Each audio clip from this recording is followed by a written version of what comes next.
nekega dne v snežnem metežu je v hrastov gozd prišla miška. Samo še en dan pa bo božič.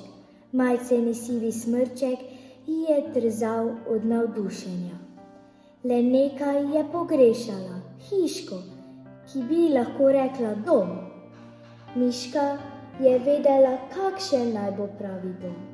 Topel in domačen, z bogato zalogo hrane in predvsem takšen, ki ga deliš s prijatelji. Še malo pa bo božič, zato bo morala pohiteti. Kmalu je naletela na zajčjo luknjo in zajkljo, ki je pred njo drgetala od mraza. Brr, ne znam zanetiti ognja, je dejala. Lahko ti pomagam, je rekla miška in skupaj sta naložili drva, podkurili s trskami in jih prižgali. Zajklin brlog je bil hitro obsijan s toplim žarom. Svetloba zunaj je pojemala.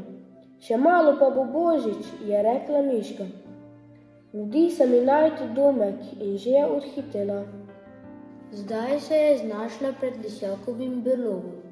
Lisjak jo je gledal skozi okno. Kolače bi rad spekel za praznike, je potarnal, ampak mi bo zmanjkalo časa. Lahko ti pomagam, je rekla miška in že sta tehtala sestavine. Zmešala sta jih in postavila testo v pečico. V lisjakovem brlogu je umamno zadišalo. Sonce je že skoraj zašlo. Res moram naprej, je vzkliknila miška. Še vedno nimam doma, božič pa je že čisto blizu. Miška je hitela po snegu, ko je zagledala votlino. Pred njo se je naprezal in stokal medved. Ne morem sam obesiti okraskov, je vzdihnil. Lahko ti pomagam, je rekla miška. In skupaj sta pritrdila zlate laske, obesila papirnate trakove in napeljala pisane lučke. Lepo bo praznoval v okrašenem domu. Bi spila kakav z mano, je vprašal medved. Zelo rada, je rekla miška, ampak je že pozno, jaz pa si moram najti dom pred božičem. Začelo se je mračiti. Miški je vse močneje krulilo v želodčku, a vseeno je hitela naprej. Dokler ni močan piš ledenega vetra prekucnil v sneg s smrčkom naprej. Otresla si je sneg s kožuščka in si pihala v premrle tačke. Ko je pogledala gor, je osupnila. Pred njo je bilo visoko vzkrivenčeno drevo z duplino sredi debla. Sem le našla hiško za miško, je pomislila. Splazila se je v lupino.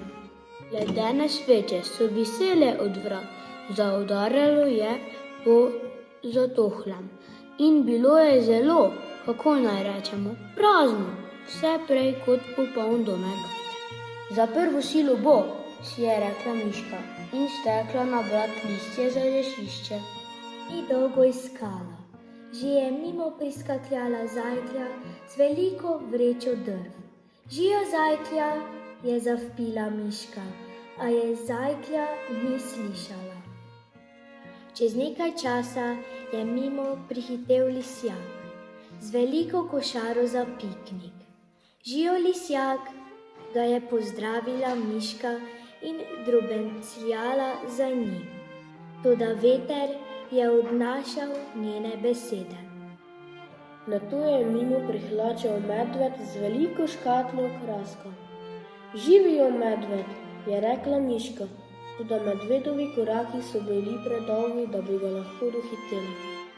Me prav zanima, kam hitijo, je žalostno pomislila miška. Pobrala je še zadnji list in se počasi odvlekla proti svoji novi hiški. Ko pa je vstopila pa... Presenečenje! So zavpili lisjak, zajklja in medved. kako sijajna je bila zdaj Miškina hiška. V kotu je presketal ogenj, papirnati trakovi so viseli s stropa, sredi sobe pa se je ponujala veličastna pojedina. Miška se je ozrla po svojih novih prijateljih in žarela od sreče. Hvala vam, je rekla. To bo moj najlepši božič